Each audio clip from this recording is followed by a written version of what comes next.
Bem-vindos a mais uma exploração profunda aqui no nosso espaço. Hoje o assunto é fascinante. Vamos falar do cometa interestelar 3I Atlas.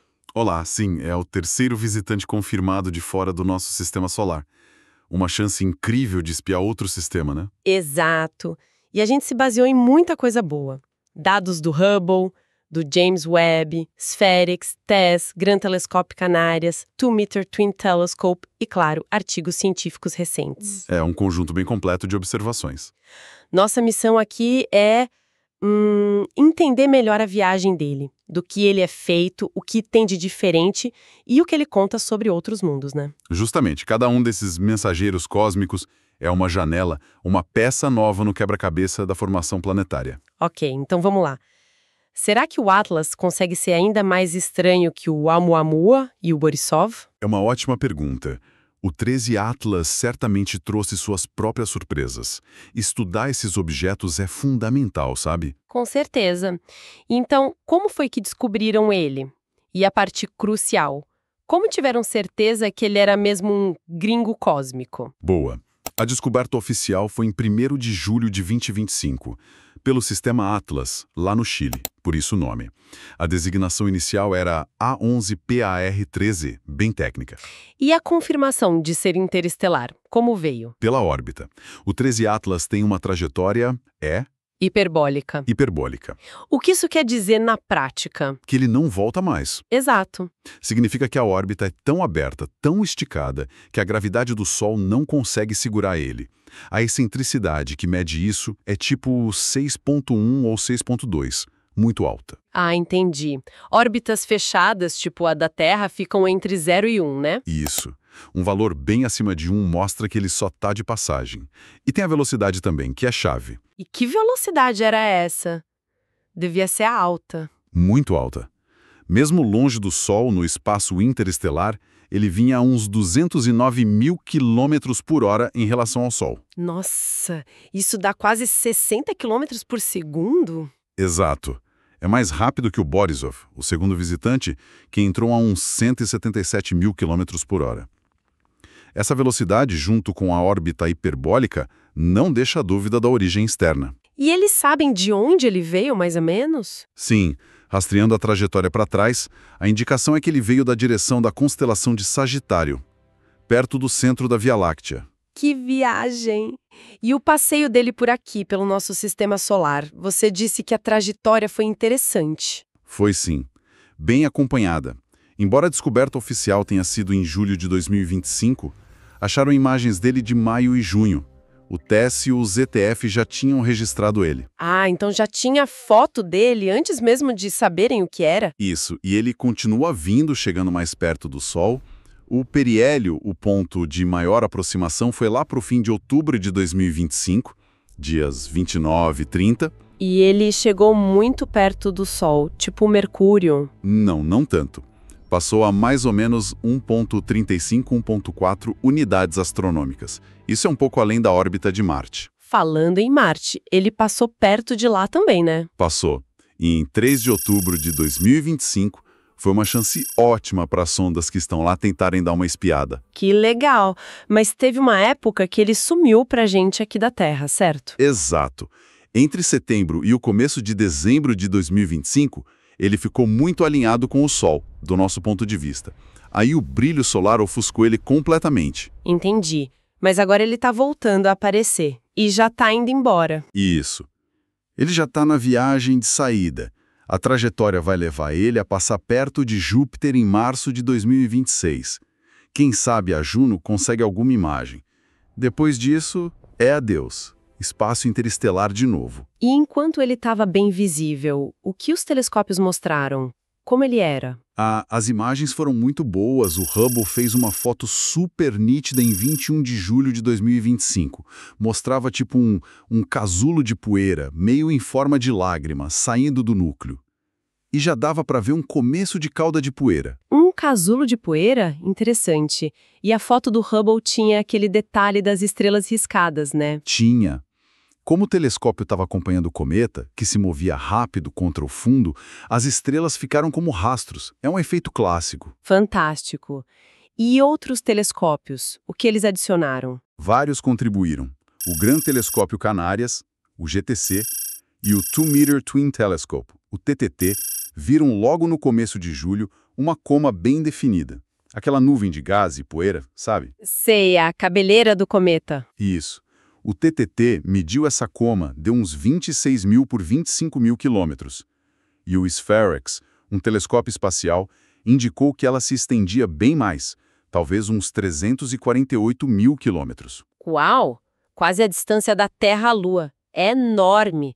Mas e o núcleo mesmo, a pedra lá dentro? Deu para medir? Então, ver o núcleo direto é quase impossível. Ele é pequeno e está coberto pela coma brilhante. O Hubble conseguiu dar um limite máximo, não mais que 5,6 quilômetros de diâmetro. Mas poderia ser bem menor. Poderia, talvez só uns 300, 400 metros. Só que, e aí a coisa começa a ficar intrigante. Outras análises sobre a aceleração dele ou a falta dela. Segura essa informação da aceleração, que já vamos chegar lá. Ok, mas essa análise sugere um tamanho mínimo de uns 5 quilômetros. Opa! Peraí. O Hubble diz no máximo 5,6 quilômetros e essa outra análise diz no mínimo 5 quilômetros. Eles estão quase se encontrando. Exatamente. É uma tensão interessante nos dados. Mas tudo aponta para ele ser maior que o Borisov, provavelmente. Faz sentido. E ele gira. Conseguiram ver se ele rodava? Sim, o pessoal do TTT mediu as variações de brilho dele, a fotometria, e estimaram um período de rotação de quase 17 horas. Para ser mais exato, 16,79 horas, mais ou menos 0,23. Quase um dia nosso. Mas você falou que a variação de brilho era pequena. Era, sim, bem sutil, menos de 0,2 magnitudes. Isso é esperado em cometas ativos. A coma espalha muita luz e meio que esconde a variação que a forma irregular do núcleo causaria ao girar. Entendi. A coma ofusca a rotação do núcleo. Ok. Agora, a atividade dele. Uma das coisas que chamou a atenção foi que ele acendeu muito cedo, né? Foi uma surpresa e tanto. O TESS, aquele telescópio que varre o céu, pegou ele já com um coma em maio de 2025. E ele estava a 6 unidades astronômicas do Sol. 6 UA. Isso é mais longe que Júpiter. A maioria só começa a ficar ativa mais perto, não é? Sim, a maioria começa lá pela 5A ou até menos, quando o Sol começa a esquentar mais. E essa atividade é o gelo virando gás, a sublimação, certo? Isso. O calor do Sol faz o gelo sublimar, virar gás.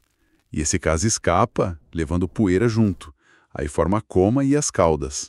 Então, se ele ficou ativo tão longe, a uns 6 UA, isso deve dizer algo sobre o tipo de gelo que ele tem. Gelo que sublima mais fácil? Foi exatamente a suspeita. E o principal candidato era o CO2, o dióxido de carbono ou o gelo seco. Ele vira gás com bem menos calor que o gelo de água. E confirmaram isso? Confirmaram, e de forma espetacular.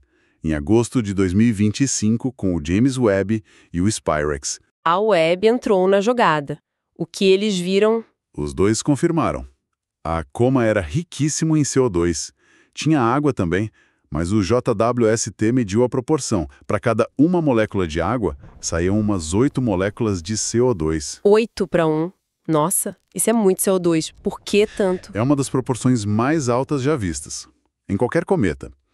As ideias são: talvez ele se formou numa região bem fria do seu sistema original, perto da linha de gelo do CO2, ou talvez a radiação no espaço interestelar tenha alterado a superfície dele. Ou talvez o calor não penetre bem no núcleo. É outra possibilidade. Talvez o calor não chegue fundo para sublimar bem a água, que precisa de mais temperatura, e aí o CO2 e o CO, que são mais voláteis, dominam a cena quando ele está mais longe. Entendi. E outros gases?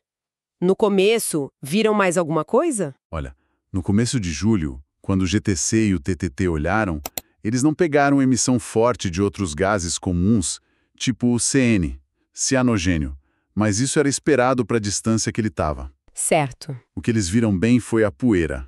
Mediram um parâmetro, o ARRO, que indica a produção de poeira, e os valores eram normais, parecidos com os cometas daqui, e estimaram que ele perdia entre 0,1 e 1 kg de poeira por segundo, comparável ao Borisov, na mesma distância. Ok, poeira normal, mas gás super rico em CO2. Só que a química dele ficou ainda mais esquisita, né? Com a história dos metais, níquel e ferro na coma, isso não é comum. Não mesmo. Esse é outro capítulo fascinante e meio bizarro desse cometa.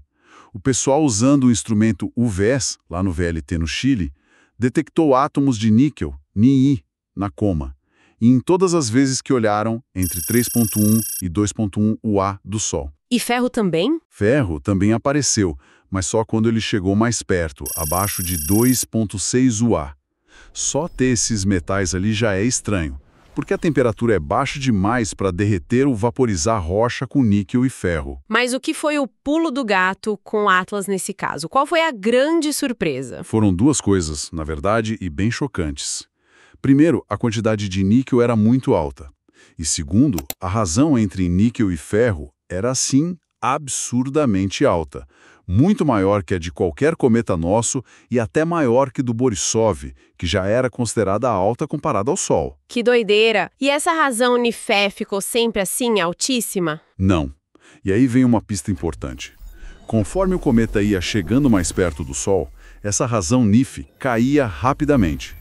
Isso sugere que, talvez, mais perto do Sol, ele comece a ficar mais normal nesse quesito. Interessante. E qual a explicação para essa química metálica tão maluca e variável? A hipótese que está ganhando força, e é bem legal, é que esses átomos de níquel e ferro não vêm direto da rocha.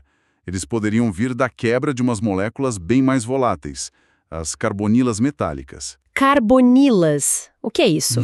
São moléculas tipo um átomo de metal, níquel ou ferro, ligado a várias moléculas de monóxido de carbono, CO, tipo NiCO4 ou FCO5. Se essas carbonilas estivessem misturadas no gelo do cometa, elas poderiam sublimar ou se quebrar com muito menos calor que a rocha, liberando os átomos de metal na coma. Uau! Então a química dele seria realmente única. Que demais! Se for isso, sim, seria excepcional. E a cor dele, deu alguma pista também? Sobre a origem, talvez? Deu sim. A cor é outra peça. No visível ele é meio avermelhado, mediram isso com o tal do gradiente espectral, S. Deu entre 16% e 18% por 1000 angstroms. E como isso se compara com os outros? É mais vermelho que asteroide tipo D, mais vermelho que o Oumuamua e bem mais vermelho que o Borisov, que era mais neutro, uns 10, 12%. A cor dele lembra mais alguns objetos lá do nosso sistema solar externo, os TNOs e os Centauros. Certo. Então, juntando tudo, super rico em CO2, química nífea estranhíssima, cor avermelhada, o que isso pode indicar sobre onde ele nasceu? É aí que a gente tenta ligar os pontos. O CO2 alto pode ser da formação numa zona fria, ou talvez ele pegou mais radiação na viagem. A cor vermelha pode ser desse processamento espacial pela radiação, ou pode indicar orgânicos complexos na superfície. E as carbonilas, se forem reais, apontam para química bem específica lá na origem. E a trajetória? Usaram dados do Gaia para tentar rastrear a origem na galáxia. Usaram. E ajudou muito. Calcularam a velocidade dele em relação às estrelas aqui perto, e a conclusão é que a cinemática dele bate certinho com uma origem no disco fino da Via Láctea. O disco fino, onde o Sol está e a maioria das estrelas mais jovens. Certo. Exatamente. Ele não parece ter vindo do disco espesso ou do halo, que tem estrelas mais antigas. E a estrela que expulsou ele? Dá para saber qual foi ou como era? Apontar para uma estrela é impossível. A viagem é muito longa. Mas comparando o movimento dele com estrelas próximas que se movem parecido, a sugestão é que a estrela-mãe mais provável era parecida com o Sol. Sério? Tipo um Sol 2.0. Quase isso. Talvez com um pouquinho menos de metais, de elementos mais pesados que hélio. A estimativa é uma metalicidade um tiquinho abaixo da solar, FH por volta de menos 0,04. Pequena diferença, mas pode ser importante. E o que a gente tira disso tudo, de forma mais geral? Olha, o quadro que está se formando com o Atlas e os outros reforça que os tijolos para fazer planetas em outros sistemas não devem ser tão diferentes dos nossos. Os processos de formação parecem ser, bem, universais, ou pelo menos muito comuns na galáxia. Faz sentido. Ok, agora sim, vamos voltar para aquela história da aceleração que ficou pendente. O Oumuamua foi um mistério porque acelerou sem ter coma. O Atlas tem uma coma clara, passa soltando gás e poeira, então ele devia acelerar um pouquinho por causa disso, né? A tal aceleração não gravitacional. Era o que todo mundo esperava. É a terceira lei de Newton. O gás sai para um lado e empurra o cometa para o outro. Tinha que ter uma aceleraçãozinha ali, não causada pela gravidade. Mas aí veio a maior surpresa de todas, talvez. Que foi? Analisaram a posição dele com uma precisão incrível, de maio a setembro de 2025. E nada. Nenhuma aceleração não gravitacional detectável. Nenhuma? Mesmo com aquele monte de CO2 saindo? Como assim? Pois é contraintuitivo. Compararam a trajetória real com a prevista só com a gravidade do Sol e planetas. As diferenças, os resíduos, eram minúsculos. 0, dentro da margem de erro. O limite que eles colocaram para essa aceleração é ridiculamente baixo. Que coisa maluca. É o contrário do Oumuamua. Ele acelerou sem coma, o Atlas tem coma e não acelera. O que isso significa para o cometa? Exato. É o paradoxo invertido. E a implicação é direta. Para ele resistir a esse empurrãozinho do gás que está saindo, sem desviar da trajetória, ele precisa ser muito massivo. Precisa ter muita inércia. E dá para calcular quão massivo ele teria que ser? Dá sim. Usando a taxa de perda de massa que o JWST mediu, uns 150 quilos, e uma velocidade para o gás, uns 0,44 km por segundo, e vendo quão pequena a aceleração máxima poderia ser, chega-se a uma massa mínima para o núcleo. E qual é? Pelo menos 3,3 vezes 10 a 16 gramas. São 33 trilhões de toneladas no mínimo. Uau! E em termos de tamanho, de diâmetro? Assumindo uma densidade típica de cometa, meio poroso, uns 0,5 gramas centímetro cúbico, essa massa mínima dá um diâmetro mínimo de uns 5 quilômetros. E aí a gente volta para aquela tensão. O mínimo de 5 quilômetros bate com o máximo de 5,6 quilômetros do Hubble. Exatamente. Isso sugere fortemente que o Atlas é um cometa interestelar relativamente grande, bem maior que o núcleo do Borisov, que estimaram em menos de 1 quilômetro. Encontrar um grandão desses logo no terceiro visitante, isso deve gerar debate, né? Com certeza. Levanta a questão, será que esses objetos maiores, de quilômetros, são mais comuns do que a gente pensava? Ou damos sorte de achar um logo de cara? O Atlas joga lenha nessa fogueira, sem dúvida. Que história! Então, resumindo, o 3 Atlas, terceiro visitante interestelar descoberto pelo Atlas, trajetória hiperbólica super rápida, características principais: ascendeu muito longe do Sol, composição lotada de CO2, 8:1 com água, química de níquel-ferro super estranha no começo, talvez por carbonilas, cor avermelhada e a reviravolta. Um núcleo provavelmente grande e massivo, 5 quilômetros, inferido pela falta de aceleração apesar de soltar gás. Veio do disco fino de uma estrela tipo Sol, talvez com menos metais. No fim, o que isso tudo significa? Significa que a gente está começando a ver a diversidade real dos materiais que formam planetas por aí. O Atlas, com todas essas esquisitices, mostra que a natureza tem muitas receitas para fazer sistemas planetários. Cada objeto desses é uma mensagem direta, uma amostra grátis de outro sistema. Ajuda a gente a entender nosso próprio lugar no cosmos. E agora? Vamos continuar aprendendo com ele? Com certeza. Vão continuar observando enquanto der. Mas a grande virada vai ser com os novos telescópios, tipo o Vera Rubin, lá no Chile. A expectativa é encontrar dezenas desses por ano. Aí sim, vamos poder fazer estatística, entender os padrões. Mal posso esperar. Para fechar, então, uma última provocação. A análise sugere que a estrela-mãe era tipo o Sol, só que com um pouquinho menos de metalicidade. Sim. E isso levanta uma pergunta. Será que essas condições tão particulares do Atlas, o CO2 alto, as possíveis carbonilas, são, na verdade, mais comuns em sistemas de estrelas com química um pouco diferente da nossa? Quer dizer, será que o tipo de tijolo para fazer planeta varia mais do que a gente pensa dependendo da estrela? Exatamente.